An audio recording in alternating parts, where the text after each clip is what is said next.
Okay, welcome back to the deep dive. Today, we're uncorking a topic that might just surprise you. Brazilian wine.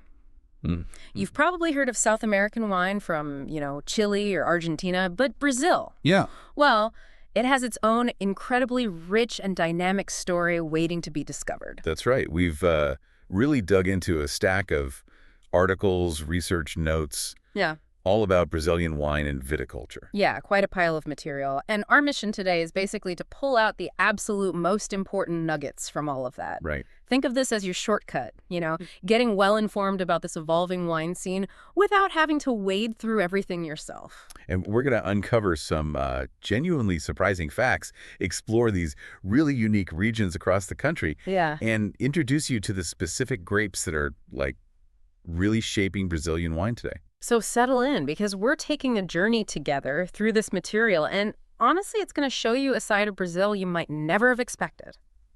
Okay, so let's unpack this. Starting with the big picture seems right. How Brazilian wine got to where it is today.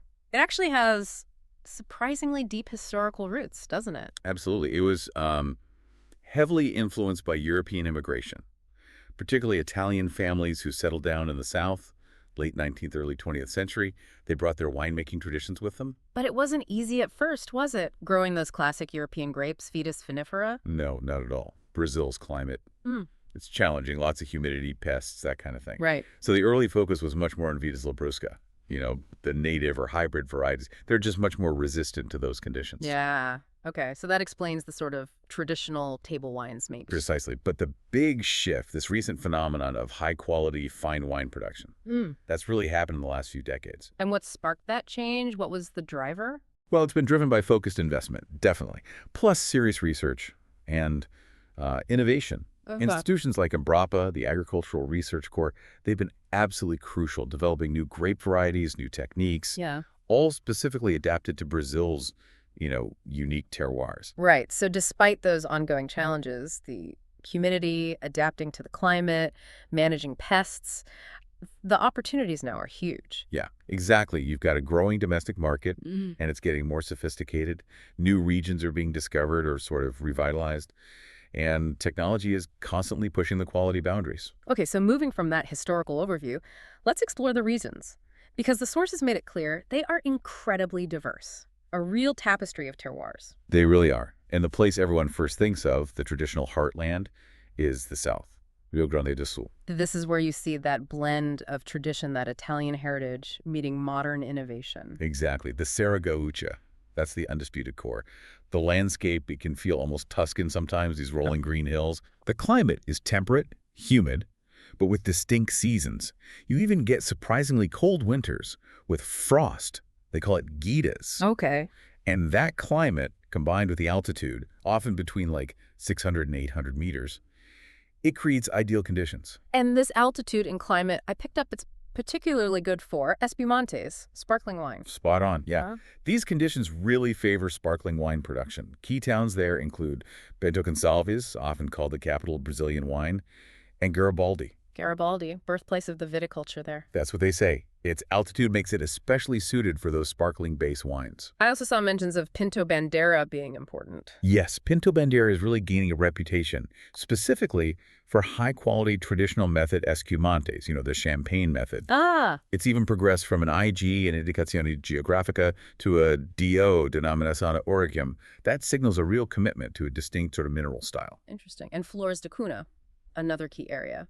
Yeah, Flores de Cuna is another one, showing potential, particularly people think, for aging red wines. And it sounds like it's not just about what's in the bottle there, the whole experience. The tourism sounds amazing. Winery visits, tastings, harvest festivals, and the food. Oh, the gastronomy is a huge part of it. It's this fantastic fusion of Italian and Goethe influences. Like what? Think gelato, that's grilled chicken, homemade pasta, polenta, amazing local cheeses and salami, and, of course, churrasco, the barbecue. Okay, my mouth is watering now. Yeah. And the wines obviously pair well with this. Oh, absolutely. Wonderful pairing. So you might have a rich pasta dish with maybe a lighter regional red or crisp white. Mm-hmm. Churrasco naturally calls for something bolder, like a Tanit or a Cabernet Sauvignon from the area. Right. And then the cheeses, the charcuteries, they're versatile. Depends on Yeah. the intensity, but often Great with whites, rosés, or even the sparkling wines. Okay. So beyond that traditional heartland, the Campana Gaúcha is really emerging, a region to watch, you said. Definitely. This region feels completely different. Vast open horizons, pampa grasslands, really. Yeah, and the climate? It's drier compared to the Serra Gaúcha, and the soil is mineral rich. This terroir is proving particularly good for full-bodied red wines. Like Tanit again, Kapsov? Exactly. Tanit, Cabernet Sauvignon, Merlot. Yeah. They do really well there. But they're also producing quality whites, rosés, and yes, espumantes too. And getting that IG status, that geographical indication, that's been important for quality recognition. Hugely important. It helps build the region's reputation. And the food pairings there, similar vibe. Well, those robust reds from Campana Gaúcha are just a natural fit for churrasco, maybe game meat too. Makes sense. And like the Serra, pasta and cheese also find really good pairings. Plus, the tourism routes there offer more than just wineries. There's a lot of history, nature, even adventure tourism in that expansive landscape. Okay, let's jump further south now to the Serra Catarinense in Santa Catarina State. This is a newer player, but the key word I kept seeing was altitude. Significant altitude. Yes, exactly. Much higher, leading to much lower temperatures than the Serra Gaúcha.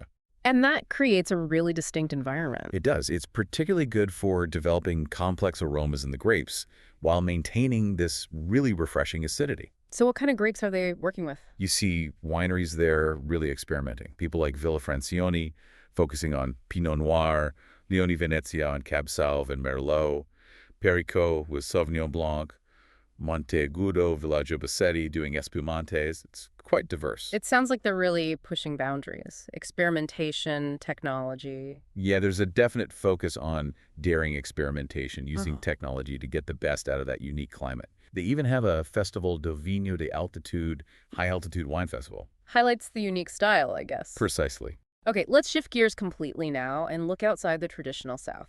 This is where you see some truly amazing adaptations to different climates, right? Particularly in the Sudeste region, the Southeast. Ah, yes. This is where it gets really interesting. Because here, the key is something called the double pruning technique. It's a genuine Brazilian innovation, really born out of necessity. It's like their secret weapon, isn't it, for growing European grapes in what's essentially a tropical or subtropical climate? It's a good way to put it. It basically tricks the vine. You prune it twice a year, shifting the grape maturation cycle to the cooler, drier autumn and winter months. Creating a tropical winter harvest. Exactly. And this technique is crucial for getting quality Vitis vinifera grapes like Syrah, Cabernet Sauvignon, Merlot, Chardonnay, Sauvignon Blanc to ripen properly in the Sudeste. And the results in the wines? What does that dry winter ripening give you?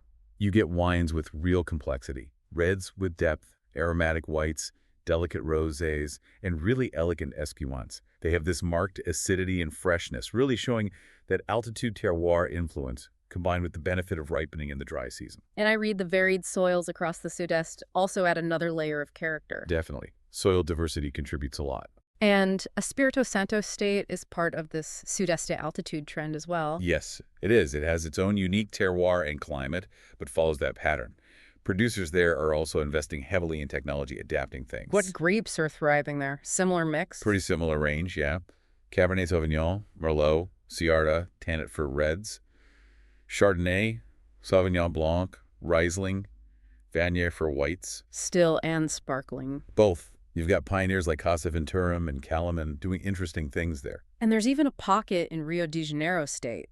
The Serra Fluminense? That sounds surprising. It is a bit surprising, yeah. Yep. Areas like Teresópolis, Nova Friburgo, it actually has some wine history dating back to the 19th century. Really? Yeah, but its modern ascent is driven by these same innovative techniques, finding varieties that adapt to the local conditions. New wineries are popping up alongside some older ones. Any unique local food pairings to look out for there? Well, the local gastronomy features things like fresh trout, lots of artisan cheeses, and sort of rustic rural cuisine. Sure. So you can imagine how crisp whites or rosés would go beautifully with the trout. Maybe a light or medium-bodied red with some of the heartier local dishes. Okay, fascinating. Now let's talk about regions with truly unique climates, the ones that really break the mold. The Vale do São Francisco. That's in the Northeast, semi-arid, right in the tropics. Yes, it's an incredible contrast to the south. It relies entirely on irrigation from the San Francisco River. Careful water management is absolutely key there. But the sun, intense sunshine must be a factor. Huge factor. That high insulation favors really rapid maturation.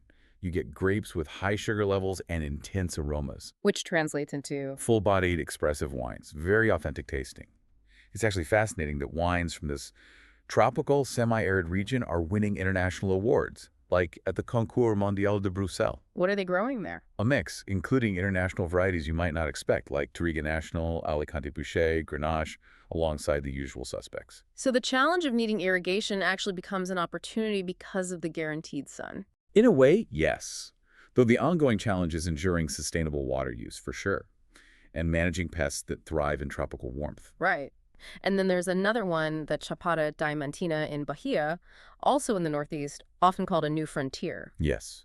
Another really exciting area. Again, it's high altitude meeting a tropical climate, but here you get significant daily temperature variation, big swings between day and night temps. Okay. These conditions, along with volcanic soils which add minerality, create this really unique environment for wines with, well, real personality. Distinct character. And they're known for espumantes, too, I saw, like the South. They are, yes. Using both the traditional method and Charmat. Their sparkling wines are gaining recognition. People talk about their creaminess, fine bubbles, notes of fresh fruit, but also brioche, and this vibrant acidity. A very distinct style emerging from that specific terroir. Building a regional identity is key there. And I understand there's even some viticulture popping up in the center-west region. There is, yeah. It's not as extensive, but places like Vinícola Brasilia, Vila Triaca, others in Goiás state, they're producing wines, often focusing on varieties like Serra and Tanat that seem to handle the heat. It shows that winemaking is really spreading across Brazil. Wow, okay.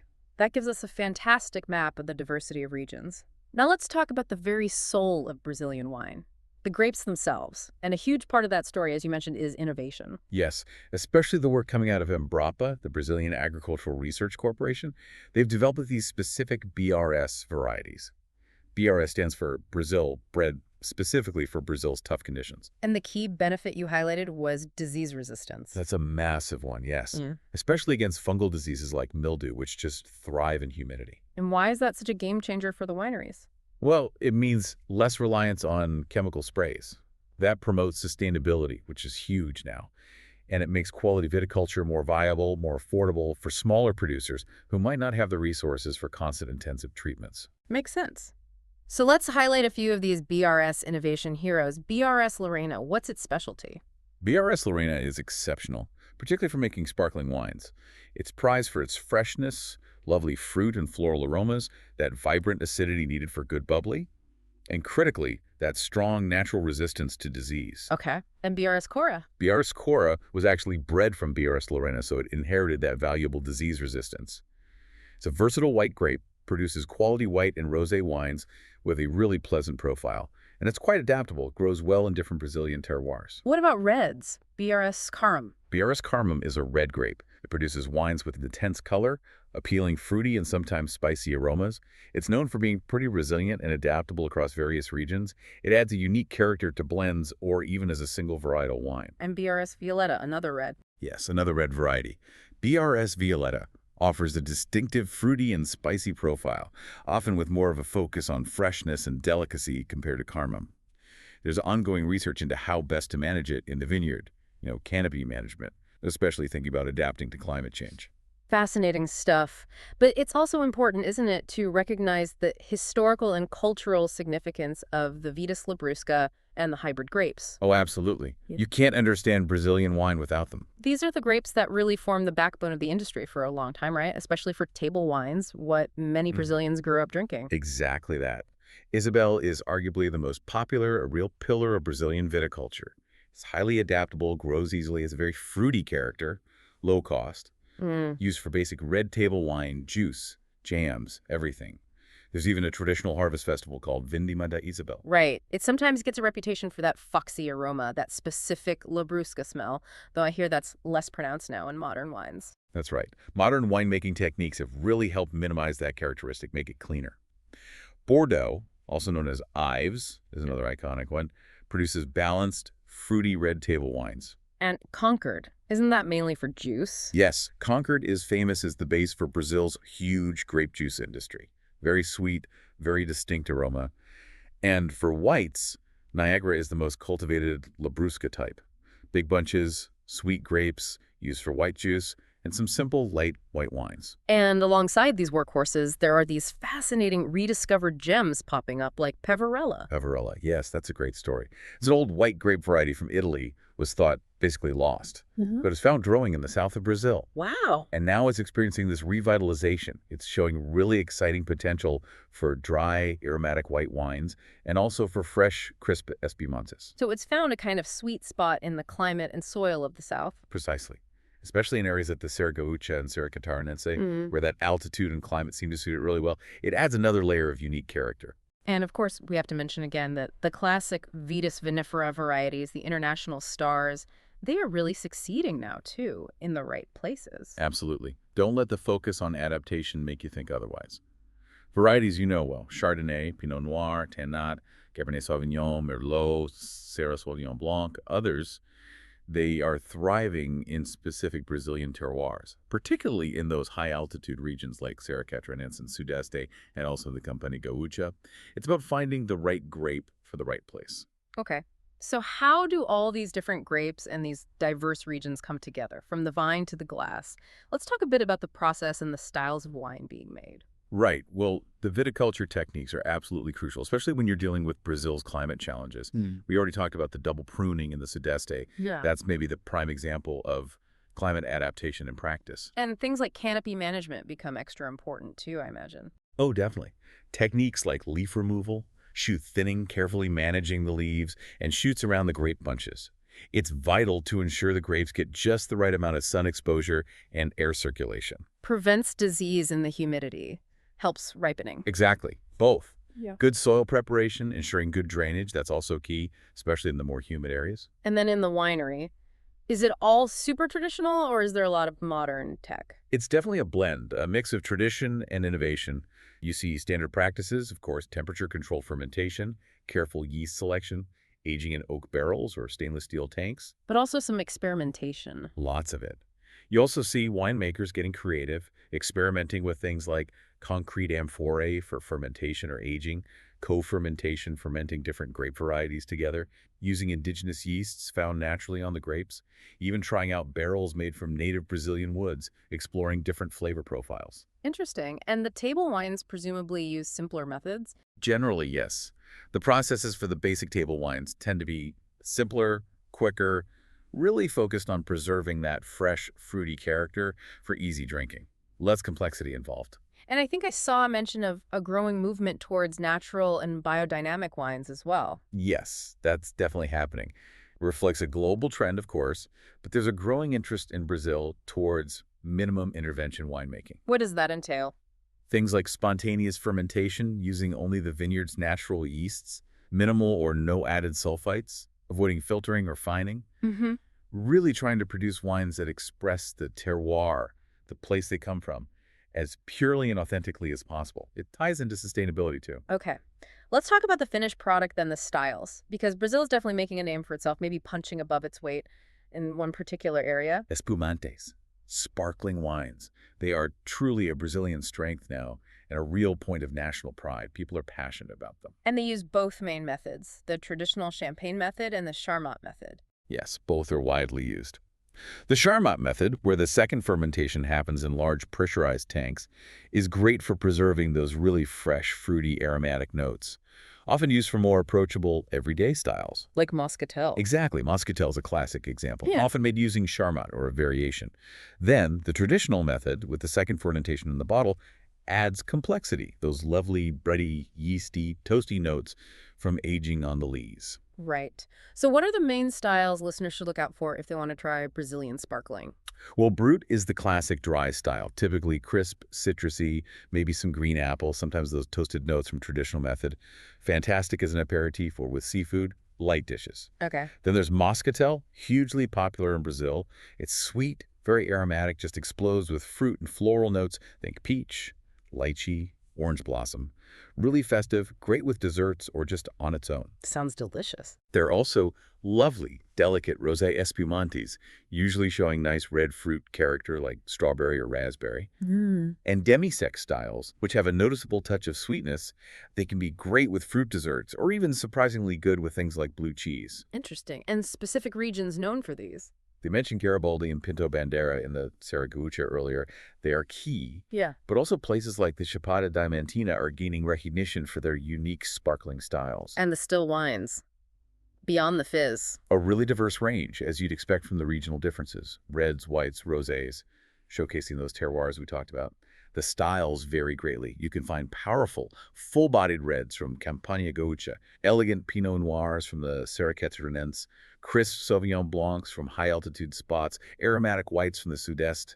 It's really broad. And the table wines we discussed. Yeah, they still hold significant cultural importance. They're generally lighter, fruitier, made to be accessible and affordable, often from those Labrusca grapes like Isabelle or Bordeaux. Designed for easy, everyday drinking, often with simple meals.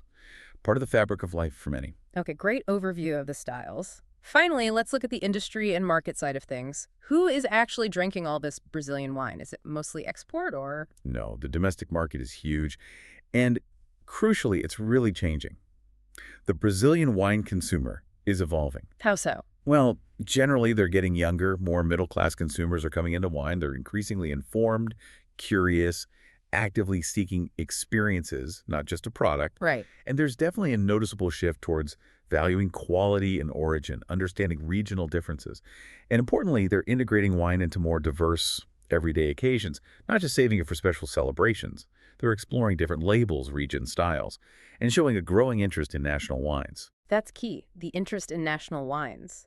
And it sounds like the industry has pretty good support structures behind it. Yes, organizations like ABE, that's the Brazilian Association of Enology, the winemaking science body, they're vital. They support research, education, help set standards, promote quality.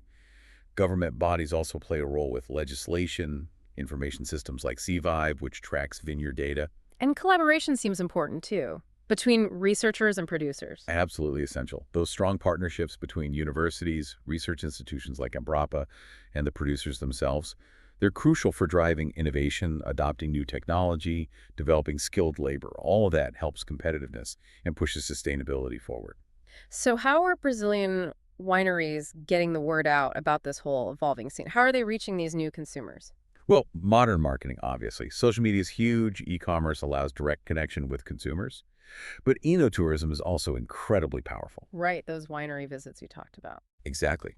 Creating those immersive experiences, letting people taste the wines where they're made, meet the winemakers. That really helps build loyalty and understanding. And it helps build those regional identities we discussed. The IG and DO statuses are also vital marketing tools here, acting as seals of quality and authenticity. And sustainability. That seems to be a growing focus everywhere. Is it big in Brazil, too? It is, yes. It's being driven partly by consumer demand, and people want to know the products they buy are made responsibly. But it's also driven by necessity, especially with the challenges of climate change. How so? Wineries are increasingly adopting practices like organic or biodynamic viticulture, reducing chemical use, conserving water and energy. It also means adapting to changing conditions, maybe different rainfall patterns, higher temperatures. That might involve selecting more resilient grape varieties, improving irrigation efficiency, things like that. Sustainability is seen as crucial for the future. So looking ahead then, summing it all up, what's the general outlook for Brazilian wine? Based on everything we've seen in the material, the outlook is genuinely very promising. It feels like a scene that's really gaining momentum. Driven by? Driven by continuous quality improvement, definitely. A stronger, clearer expression of unique regional character, finding what makes each place special. Ongoing technological advancements, solid research backing it up, and increasing recognition, both within Brazil itself and slowly but surely internationally.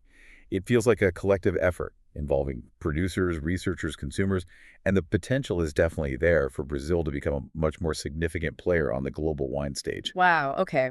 We have really journeyed through a lot of material on this deep dive into Brazilian wine. It's quite a story. It really is. From those early historical roots, the Italian influence, and the initial challenges of adapting European grapes, Mhm. to this incredible diversity of terroirs we explored across the country. The traditional South, the innovative high-altitude regions, even the surprising semi-arid Northeast. It's remarkable. And we highlighted those innovation heroes, like the Embrapa BRS grape varieties, specifically designed for Brazil, and rediscovered gems like Peverella finding a new home. Yeah, alongside seeing how classic European grapes are finding success now in those adapted conditions or specific locations, we looked at crucial techniques like that double pruning The secret weapon. and the blend of tradition and, modern experimentation in the winery. Right. And of course, we celebrated those increasingly acclaimed espumantes. Yeah. Sparkling wines really are a standout. Definitely. While also recognizing the still wines, reds, whites, rosés, and table wines that are such a fundamental part of the culture. It's clear, isn't it? Yeah. This is a really vibrant, dynamic, evolving wine scene. It's developing a strong identity, one that truly reflects the immense diversity of Brazil itself. Absolutely. So here's maybe a final thought to leave you, our listeners, with. Based on all this, Brazilian wine isn't just surviving despite its challenging climate. It seems like it's actually using those very challenges, the humidity, the temperature variations, the absolute need for specific adaptation, using them as fuel, almost, as inspiration to create something uniquely its own, something distinct and, frankly, wonderful. That's a great way to put it. It really makes you wonder, doesn't it? What other challenges might there be out there in any field, anyone in the world, that could actually be seen as opportunities? Opportunities for creating something completely distinct, unexpected, and maybe even wonderful. Something to think about. Thanks for joining us on the deep dive. Thanks, everyone. We'll catch you next time.